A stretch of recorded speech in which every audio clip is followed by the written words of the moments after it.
Muito bom dia a todos. Eu queria agradecer o convite recebido pelo ministro João Paulo Reis Veloso, dizer a nossa satisfação de estar aqui nesse Fórum Nacional. Quero contextualizar que estamos muito mais como vice-presidente do Banco do Brasil, apesar de que não me importarei de comentar algo pela minha experiência quando exerci o cargo de ministro de Transportes em 2013, parte de 2014, e falar sobre infraestrutura me parece algo muito oportuno, mas eu diria que a essa altura o país tem uma conscientização muito clara de que sem infraestrutura nós não vamos avançar no desenvolvimento nacional. A infraestrutura do Brasil é carente, ela não está no mesmo estágio que os países emergentes estão, como China, até a Índia.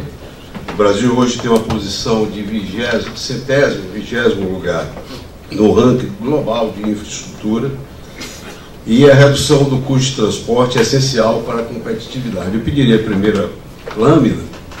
Então, esse é o mapa do nosso país, e essas cores representam mais ou menos os centros de produção, não é? Soja, minério, carne, mostrando que nós temos um grande desenvolvimento na área do centro-oeste.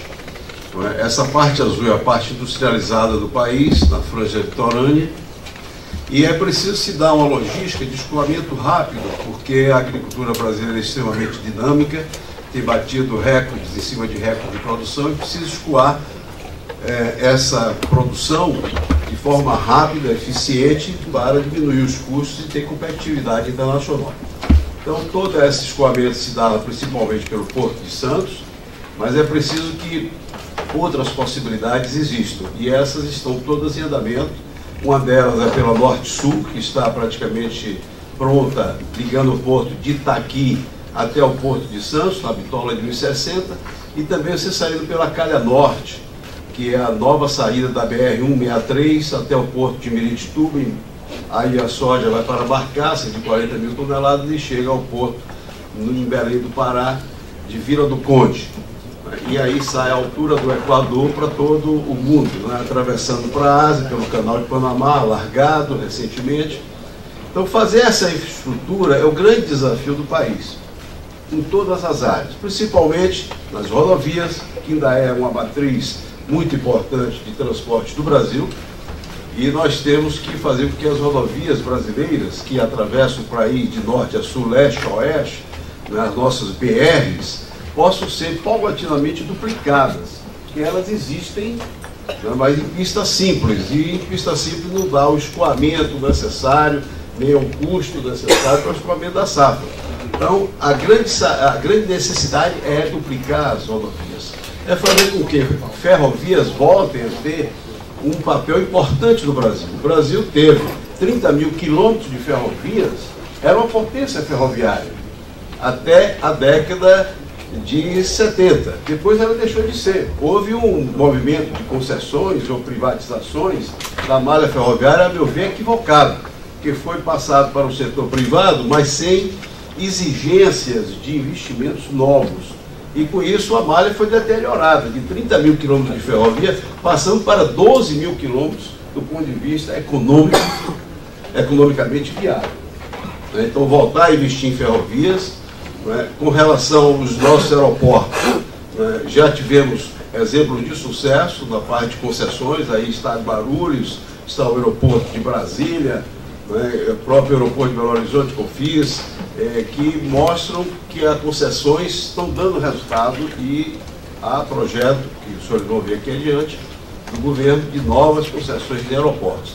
E por fim os portos. Eu diria que os portos até é um setor relativamente mais fácil, porque através da Lei 12.815, aprovada recentemente, no ano de 2013, foi possível você fazer uma nova abertura dos portos brasileiros.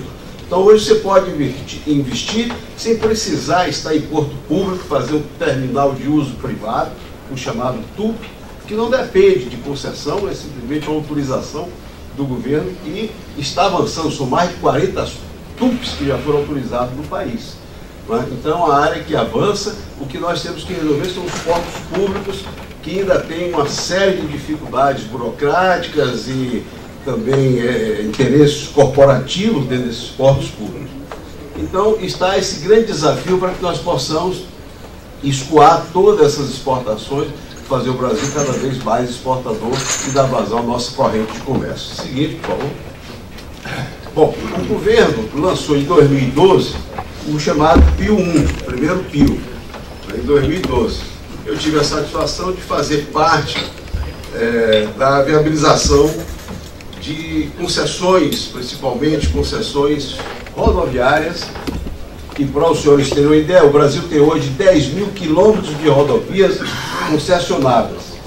Só que no modelo inicial, da primeira onda de concessões, ela também pecava pelo fato de que você não exigia investimentos novos. Então você pagava pedágio e não tinha serviços melhorados, não tinha duplicação. Era limpeza, roçagem e uma praça de pedágio. E houve a concepção no PIO 1 de que para você pagar seus impostos e ainda pagar um pedágio, você tem que ter um retorno de um serviço. E como é que se daria esse retorno? Se daria através da duplicação.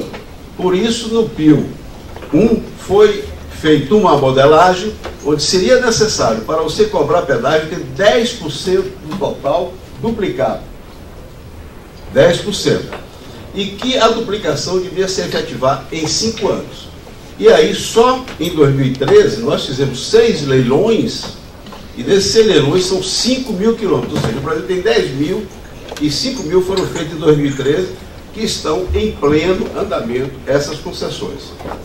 O PIO 2 é um programa que o governo lançou recentemente, rodovia 66 bilhões de investimentos, são 15 trechos rodoviários, ferrovias 86 bilhões, são 4 trechos rodoviários, portos e aeroportos, 4 grandes aeroportos, Fortaleza, Salvador, Porto Alegre e Florianópolis. Próximo.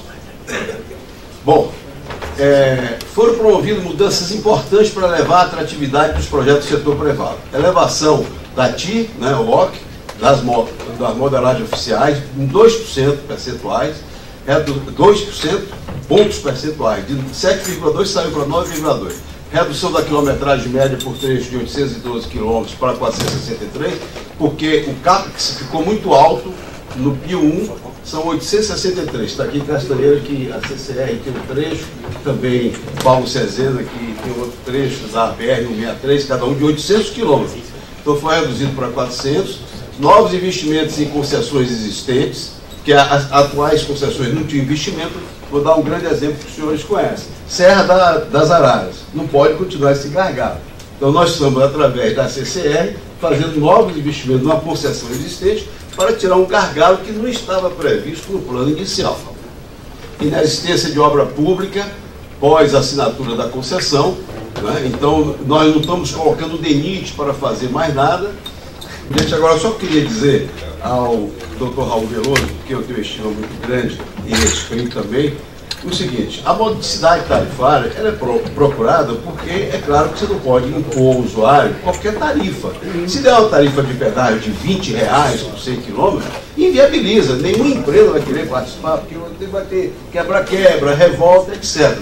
E eu tenho a satisfação, doutor Raul Veloso, de dizer o seguinte: quando nós fizemos as licitações dos leilões de 2013, nós flexibilizamos PIB previsto de crescimento, que era 4,5, passando para 2,5, viabilizamos a taxa de elasticidade, que era 1,5, passando para 1, a TI foi aumentada, e com isso nós conseguimos colocar pedágio teto máximo, porque temos que limitar um teto, em R$9.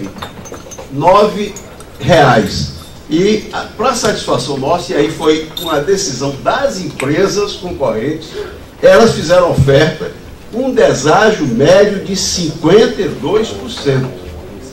Quer dizer, se houve uma modicidade tarifária, temos que agradecer aos investidores brasileiros que acreditaram e que deram um deságio de 52%. Desculpe, tinha muita coisa que eu queria dizer aqui. A minha grande preocupação, que era, na verdade, minha palestra dizer o seguinte: Eu acho que o que nós temos que viabilizar agora é que o financiamento para essas concessões está muito em cima do recurso público. Transferência do Tesouro para o BNDES. Recurso esse que não vai existir mais.